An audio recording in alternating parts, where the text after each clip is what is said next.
Hi everyone, you're just in time for another great story. Frosty the Snowman, adapted by Mary Man Kong, illustrated by Fabio Laguna and Andrea Cagal. The first snow of the year came on the day before Christmas. It was magical. The children at school couldn't wait to go outside to play. But first, they had to watch a magician named Professor Hinkle perform. Messy, messy, messy! The professor grumbled as his magic tricks failed again and again.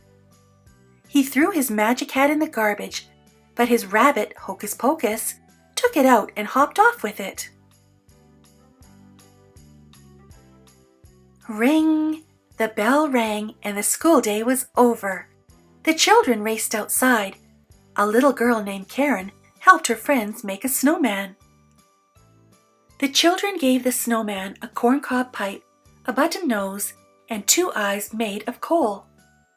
Now all the snowman needed was a name. How about Frosty? Karen suggested. It was the perfect name. The children laughed and danced and sang around their new friend, Frosty the Snowman. Meanwhile, Professor Hinkle was chasing Hocus Pocus, who still had his magic hat. The professor reached for the hat, but suddenly, a gust of wind blew the hat on top of Frosty's head. "Happy birthday!" Frosty said, opening his eyes and smiling. The children were delighted. Their snowman had come to life. "It must be the hat," Karen said. "It must be magic." Professor Hinkle was amazed. Now he really wanted his hat back.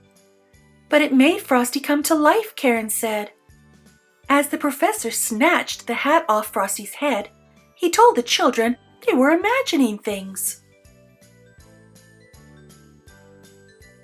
Luckily, Hocus Pocus was able to switch the hat with a wreath.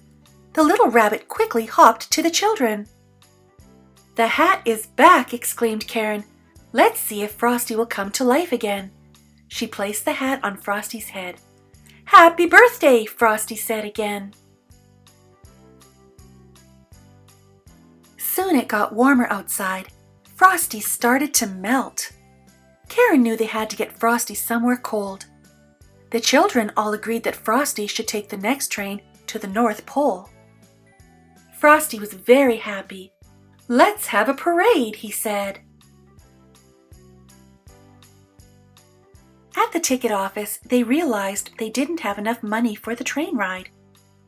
Hocus Pocus got an idea. There was a refrigerated boxcar carrying ice cream and cakes to the North Pole. Frosty could ride in there. He got on board. Karen and Hocus Pocus decided to travel with him. Professor Hinkle saw the 3 friends and hid underneath the train. He wanted that hat back. The boxcar was perfect for Frosty, but it was much too cold for Karen. Frosty knew he had to get Karen warm as quickly as possible, so they got off at the next stop. Professor Hinkle didn't see them leave the train. "We've got to get Karen warmed up or she'll freeze," Frosty said to Hocus Pocus. They came upon a small clearing where the forest animals were getting ready for Santa. Hocus told the animals about Karen, and the animals made a fire for her. Suddenly, Professor Hinkle appeared. "Give me back my hat!" he exclaimed. "Get on my shoulders," Frosty said to Karen. Frosty was the fastest belly whopper in the world. Karen hopped on, and they quickly slid down the hill past Professor Hinkle. At the bottom of the hill, Frosty took Karen into a greenhouse full of Christmas flowers to keep warm. But the mean professor had other plans. He slammed the door shut, trapping Frosty and Karen inside. "The minute you're melted, the hat will be mine," Professor Hinkle yelled. At that very moment, Santa was in the woods talking to Hocus Pocus. The little rabbit told Santa that Karen needed to go home and Frosty needed to go to the North Pole. He quickly led Santa down to the greenhouse. But it was too late. When they opened the door, they saw a terrible sight. Karen was crying next to a large puddle. Frosty had melted. "Christmas snow can never disappear completely," Santa told Karen gently.